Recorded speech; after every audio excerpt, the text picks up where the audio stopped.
You'll never get the best of me.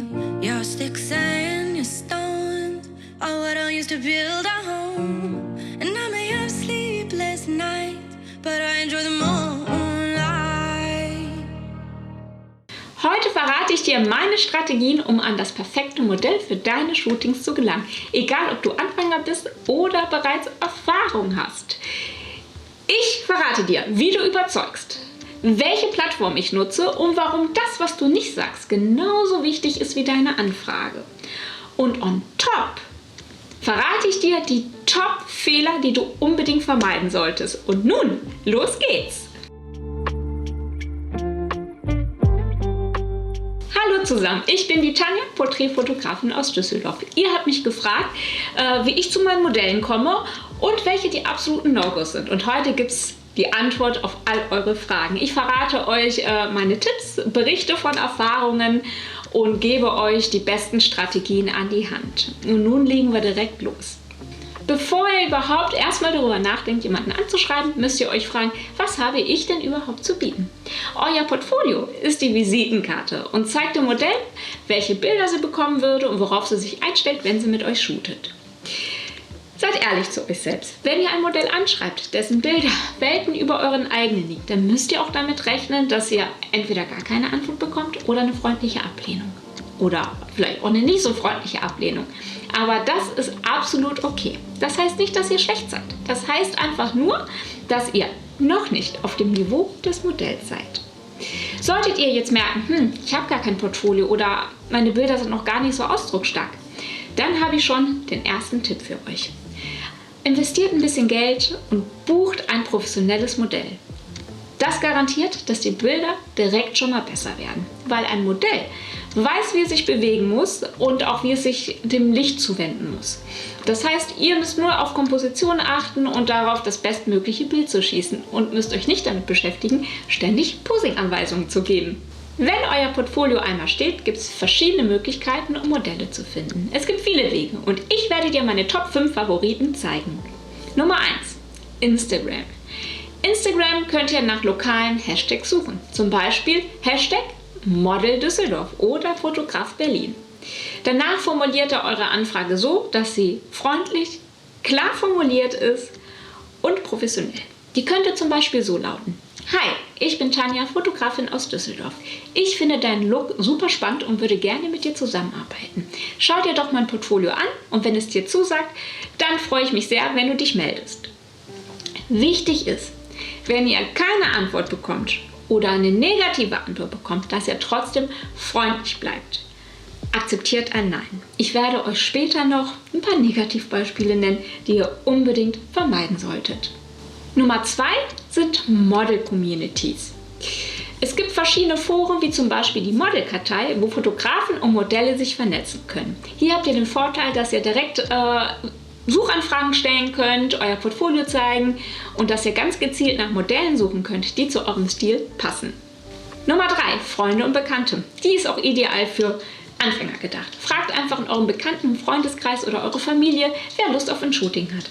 Positiv ist, dass ihr die Person schon kennt und dass die Chemie meistens ja dann auch schon stimmt und so das Shooting für beide Parteien entspannt abläuft.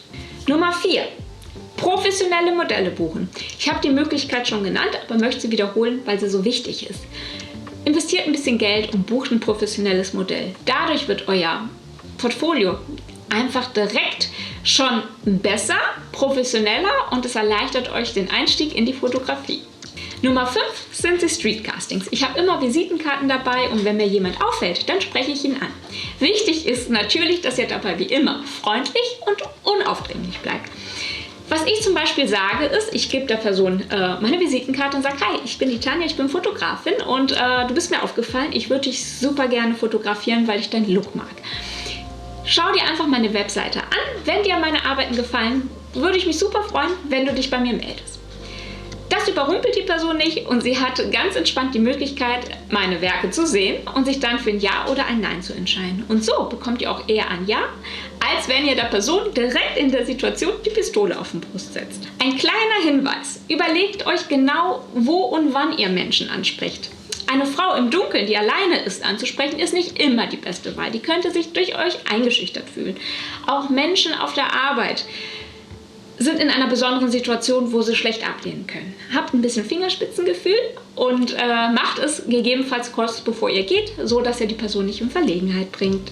Und jetzt kommen wir wohl zu dem wichtigsten Part in diesem Video, und zwar, wie ich mich verhalte und was absolute No-Gos sind. Ich persönlich habe viele Modelle in meinem Freundeskreis und deswegen werde ich leider auch oft Zeuge von Situationen, in denen ich mich von meinen Kollegen fremdschäme. Es ist leider vieles, was selbstverständlich sein sollte, nicht selbstverständlich. Deswegen füge ich diesen Punkt hier ein. Ein Modell hat eine Anfrage bekommen, sie hat nicht geantwortet und darauf kam das.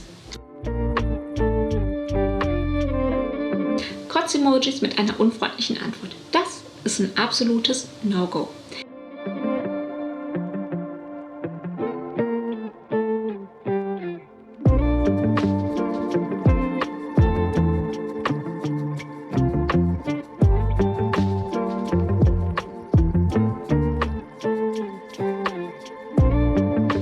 Bedenkt immer, dass die Fotobubble eine Bubble ist. Agenturen, Modelle, Fotografen sind untereinander vernetzt. Und solche Situationen sprechen sich rum. Wenn ihr keinen schlechten Ruf haben wollt in der Branche, bleibt professionell. Ich weiß, dass ein Nein wehtut. Ist mir auch schon oft passiert. Aber ein Nein heißt ja nur ein Nein für die Situation. Das heißt nicht, dass ihr grundsätzlich schlecht seid. Es ist wichtig, dass ihr freundlich bleibt, auch wenn ihr Ablehnung erhalten habt. Ich bin immer stets freundlich geblieben, habe mich sogar bedankt für die Kritik, weil daraus konnte ich lernen. Und was ist passiert? Modelle, die mir mal ein Nein gegeben haben, haben später ein Ja gesagt, weil ich meine Energie reingesteckt habe und besser geworden bin. Also, ein Nein heißt nur ein Nein für jetzt, nicht ein Nein für immer. Ich weiß, dass es weh tut, aber wir sind erwachsene Menschen. Wir müssen darüber stehen. Wenn ihr ein Modell für euer Shooting habt, denkt immer daran, Respekt ist das A und O. Bietet zum Beispiel dem Modell auch an, dass es eine Begleitperson mitbringen kann, weil dann fühlt sie sich automatisch sicherer. Wenn etwas korrigiert werden muss, dann lasst es das Modell machen. Bitte fasst niemals ungefragt ein Modell an. Das ist auch ein absolutes No-Go. Ansonsten ein kleiner Bonustipp von mir, trinkt vorher einen Kaffee mit dem Modell. Ihr könnt damit schon das Eis brechen und euch ein bisschen besser kennenlernen. Das erleichtert beiden den Einstieg. Denkt immer dran, ein entspannter und sicherer Umgang führt dazu, dass das Modell sich wohlfühlt, dass die Ergebnisse am besten sind und dass das Modell auch gerne wiederkommt. Und das ist ja auch das, was wir wollen, oder? Wenn euch dieses Video bis hierhin gefallen hat, dann freue ich mich doch sehr, wenn ihr mich unterstützt und mir ein Like, Kommentar oder Abo dalasst, weil so kann unsere kleine Community noch ein bisschen wachsen. Und zum Abschluss möchte ich euch noch etwas mit auf den Weg geben. Die Arbeit mit Modellen ist eine Reise.